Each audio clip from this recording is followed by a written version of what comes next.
दोस्तों कुछ ही समय के बाद भारत अपनी 75वीं वर्षगांठ मनाएगा, लेकिन इस 75वीं वर्षगांठ मनाने से पहले भारत ने बहुत सारे बलिदान दिए हैं और भारत ने इतनी लड़ाइयां लड़ी है अपने अस्तित्व को बचाए रखने के लिए जिसका कि कोई भी हिसाब नहीं हो सकता।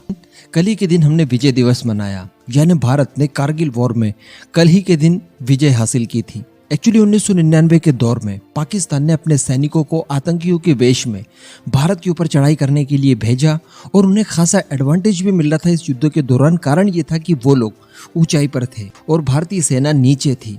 पाकिस्तानी सेना के पास कुछ इस तरह के नेचुरल बंकर्स थे जिन्हें तोड़ पाना, ध्वस्त कर पाना भारत के बस की बात नहीं थी। कारण था पहाड़। वो लोग ऊंची ऊंची पहाड़ियों के पीछे छुपे हुए थे। ऐसी परिस्थिति में एकमात्र ऑप्शन भारत के पास बचता था वायुसेना का इस्तेमाल करते हुए बॉम्बिंग करना, और ये भारत ने किया भी। लेकिन ये करना इतना आसान नहीं था क्योंकि भारत इसके लिए तैयार नहीं था, प्रिपेयर नहीं था। कारण था कि भारत के पास ऐसे कोई भी लेजर गाइडेड बॉम्ब नहीं थे जो कि जहां पर चाहे वहां पर स्ट्राइक कर पाए। लाइक आप स्पाइस 2000 को देख लीजिए जो हमने बालाकोट एयर स्ट्राइक में इस्तेमाल किया था, जो कि एक इजरायली लेजर गाइडेड बॉम्ब था। इस तरह की चीजें भारत के पास उस समय नहीं हुआ करती थी और ना ही भारत के पास किसी तरह का अनमैन्ड एरियल व्हीकल था।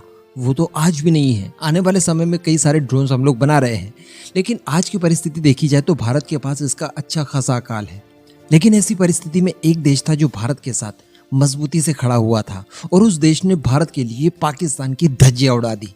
आज उसी के बारे में बात करेंगे, उसी के बलिदान को आज याद करेंगे, उसको धन्यवाद देंगे। वीडियो बड़ी इंटरेस्टिंग होगी, एकदम एंड तक देखते हुए नीचे कमेंट बॉक्स में भारतीय सेना के लिए जय हिंद हर हाल में लिखिएगा। तो दोस्तों अक्सर हम लोग 1971 के वॉर के बारे में बात करते हैं। उस समय किस तरह से रशिया ने भारत की डायरेक्टली मदद की थी और पाकिस्तान का सहयोग कर रहे अमेरिका और तमाम पश्चिमी देशों को मारकर भगा दिया था और भारत का अस्तित्व उस समय बचाए रखा था।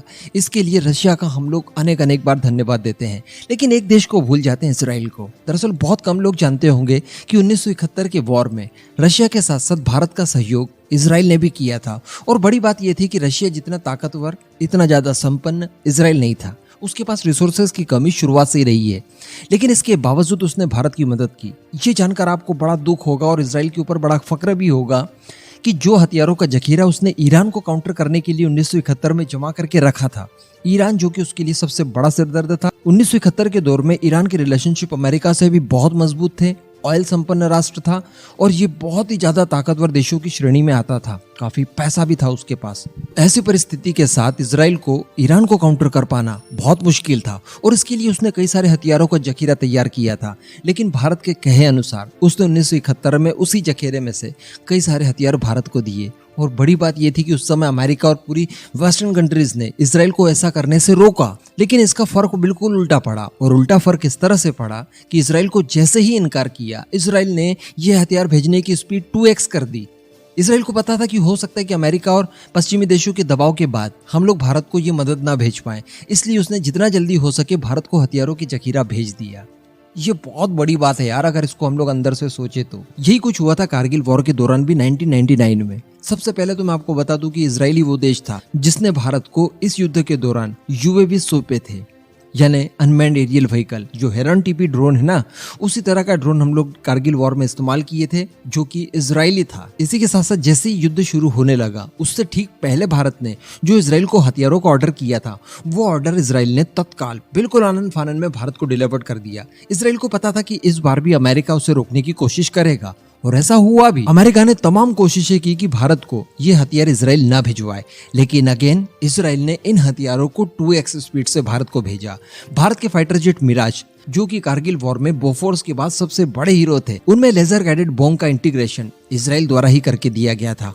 और इजराइल ने ही भारत को लेजर गाइडेड बॉम्ब दिए थे, जिसके बाद भारत ने पहाड़ी के पीछे छुपे आतंकियों के वेश में पाकिस्तानी सैनिकों के ऊपर जोरदार बॉम्बिंग की और उनके सारे बंकर्स ध्वस्त कर दिए। वरना हम यहाँ से जब हमला कर रहे थे तो वो हमले नाकाम हो रहे थे, क्योंकि नीचे से आप ऊपर की तरफ और ऊपर की तरफ भी पीछे छुपे हुए दुश्मनों के ऊपर आप अटैक नहीं कर सकते जब तक कि आप अपनी एयरफोर्स का इस्तेमाल ना करें। और इस युद्ध में हमारी एयरफोर्स अगर इस्तेमाल करने लायक बनी तो इसके पीछे का क्रेडिट जाता है इजराइल को।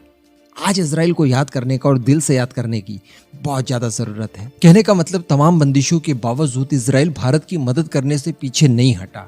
तो इस तरह की कुछ दोस्ती, कुछ प्यार, कुछ भाईचारा इजराइल और भारत के बीच में लगातार बना हुआ है। इस समय भारत और इजराइल अपने संबंधों को और मजबूत और मधुर करने की कोशिश कर रहे हैं, क्योंकि डिप्लोमेटिकली दोनों देशों के रिलेशनशिप को 30 साल पूरे हो चुके हैं। अगर ऐसा देखा जाए तो सदियों से भावनाएं तो जुड़ी हुई है, लेकिन ऑफिशियली डिप्लोमेटिक जो रिलेशनशिप है उनको भी 30 साल पूरे हो गए। आई होप कि ये सिलसिला 3000 सालों तक चलता रहे। अब इस पूरे मुद्दे पर दोस्तों आपका क्या मानना है, नीचे कमेंट करके जरूर बताइएगा।